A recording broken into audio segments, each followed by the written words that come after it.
3, 2, 1. This is Podcast Sisma. Halo Sobat Sisma, kenalin namaku Lisa Chandra sebagai host yang akan menemani kalian pada episode podcast kali ini. Tentunya kalian juga akan ditemani oleh dua narasumber yang sangat spesial, yang tentunya berbeda ya dengan narasumber di episode sebelumnya. Halo, apa kabar? Halo Lisa, baik. Boleh nih kenalin diri kalian dulu ke penonton. Boleh banget. Halo semuanya, aku Puput dari kelas 11. Halo semua, aku Noval dari 11C1. Oke, kita udah bareng sama Noval dan juga Puput. Gimana nih liburan kalian kemarin? Wah, seru banget sih. Kurang panjang sih ya. Iya, kurang lama. Oke. Nah, teman-teman, kali ini kita bakalan ngobrol santai aja tentang bahasa ya. Nah, teman-teman, kalian pasti udah tahu kalau Sisma itu sudah menerapkan kegiatan berliterasi ya. Biasanya kita disuruh literasi 15 menit ya, biasanya sebelum pembelajaran dimulai. Nah, menurut kalian sendiri nih, gimana sih hubungan antara literasi dengan bahasa? Boleh nih dari Puput dulu. Jadi literasi itu kan kemampuan kita menyerap informasi dan juga bisa menerapkannya dalam kehidupan sehari-hari kan. Jadi literasi itu juga nggak cuma membaca, menulis, tapi bagaimana kita dapat berkomunikasi dengan baik. Jadi semakin sering kita berliterasi, maka kemampuan kita dalam berbahasa juga tentunya bakal semakin baik dalam berkomunikasi kayak gitu. Benar, setuju banget sih. Kalau Noval gimana nih Noval? Jadi kalau literasi itu kan kemampuan kita dalam memahami, mengingat, dan menggunakan bahasa.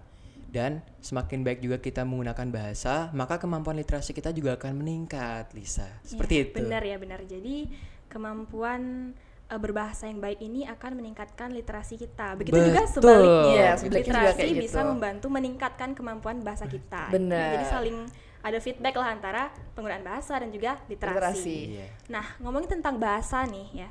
Kita sebagai generasi muda yang sering banget nih main media sosial, biasanya di media sosial itu ada banyak banget nih bahasa gaul, kata-kata baru ya. Benar. Menurut kalian bahasa gaul itu apa sih? Oke, jadi kalau bahasa gaul itu merupakan bahasa yang dibuat baru dan menyimpang dari bahasa itu sendiri. Jadi kayak contohnya Gans itu kan ganteng, santuy. Bener. Banyak banget. Biasanya juga dari slang bahasa Inggris ya. Iya, itu juga bisa. OTW, BTW, GWS gitu. GWS paling sering dipakai sih. GWS. Tapi bahasa gaul itu tuh umumnya tuh cuma dipahami tuh sama remaja-remaja sepantarannya gitu aja loh. Betul banget. Karena mereka biasanya kan lebih sering menggunakan media sosial ya, lebih update ya, benar banget. Dan biasanya di masing-masing daerah juga punya bahasa gaulnya masing-masing ya kan? Punya.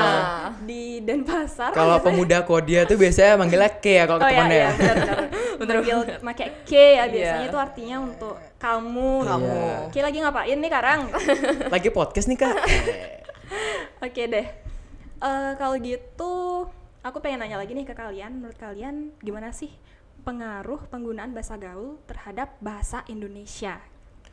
Oke, jadi kalau pengaruhnya itu yang pertama tentu ada penyimpangan. Dari penyimpangan itu contohnya bakal ada kosakata baru, bakal ada ejaan yang baru, dan juga bakal ada istilah-istilah baru gitu. Kalau dari Puput gimana? Tapi dengan menggunakan bahasa gaul itu kan emang kesannya lebih santai, lebih akrab gitu kan. Tapi terlalu sering nih remaja gunain bahasa gaul sampai kadang-kadang itu nggak tahu bahasa bakunya tuh kayak gimana sih? Iya. Bener. Iya kan? Apote. Oh iya gitu.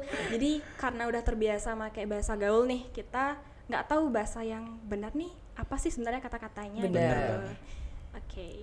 Terus aku mau nanya lagi nih, menurut kalian apa sih pandangan kalian terhadap generasi muda yang lebih sering pakai bahasa gaul dibandingkan bahasa Indonesia? Itu fine-fine aja nggak? Tahu gimana?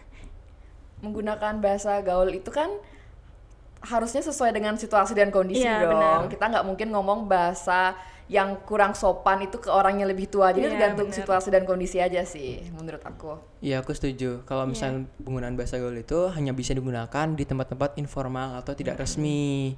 Jadi kita harus mengetahui siapa yang lawan bicara kita dan juga apa yang sedang kita bicarakan, seperti itu. Jadi emang harus sesuai konteks ya, betul, Kak Lisa. Jangan ngobrol pakai bahasa gaul pas lagi presentasi atau pas lagi gimana gitu, pas acara formal tuh jangan ya guys, jangan.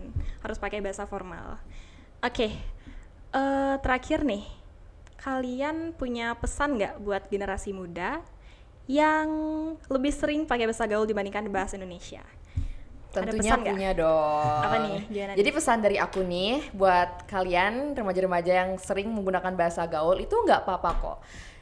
Mungkin lebih kesannya lebih enjoy, lebih santai, lebih akrab kalau misalnya menggunakan bahasa gaul, tapi kita tentunya tidak boleh lupa dengan bahasa ibu kita yaitu bahasa Indonesia. Ya bener banget ya. Noval gimana nih Noval? Pesannya ada nggak? Nah, kalau pesan dari aku itu kita harus berbudayakan bahasa Indonesia yang baik dan benar sesuai petunjuk KBBI. Akan tetapi, jika teman-teman ingin berbicara dengan teman sepantarannya, itu it's okay kalau misal menggunakan bahasa gaul. Akan tetapi, yang sekarang terjadi itu banyak sekali teman-teman lupa nih bagaimana bahasa resmi itu harus ditempatkan di tempat yang benar, bagaimana bahasa gaul itu bisa ditempatkan di tempat yang benar. Seringkali kebalik-balik, teman-teman menggunakan bahasa gaul di kelas, itu tidak baik ya. Dan juga jangan sampai juga ketika kalian sedang berbicara ringan dengan temannya itu malah menggunakan bahasa resmi, jadinya tidak terlihat Kaku banget jadinya. kaku jadinya. Iya, Gitu bener banget. Lisa. Oke, makasih banyak ya Puput dan juga Noval. Nah, jadi dari yang aku dapetin dari mereka nih bisa disimpulin bahwa sebenarnya kita nggak apa-apa kok pakai bahasa gaul untuk sehari-hari ya, biasanya biar lebih akrab sama teman-teman, Bener banget. biar lebih enjoy Bener. juga. Tapi kita harus tetap tahu kapan harus menggunakan bahasa gaul. Jadi Iya. harus sesuai dengan situasi dan juga Kondisi. kondisi. Dan ada juga nih guys istilah Trigatra bangun bahasa. Apa tuh? Jadi Trigatra bangun bahasa itu adalah kita harus mengutamakan bahasa Indonesia, harus melestarikan bahasa daerah dan menguasai bahasa asing. Gitu. Jadi itu memang komponen yang sangat penting sekali untuk generasi muda ya. Wih, sepakat sih itu. Oke deh, mungkin segitu aja podcast kita pada hari ini. Terima kasih banyak bagi teman-teman yang sudah menonton dan juga mendengarkan. Kami pamit undur diri. Dah. Dadah.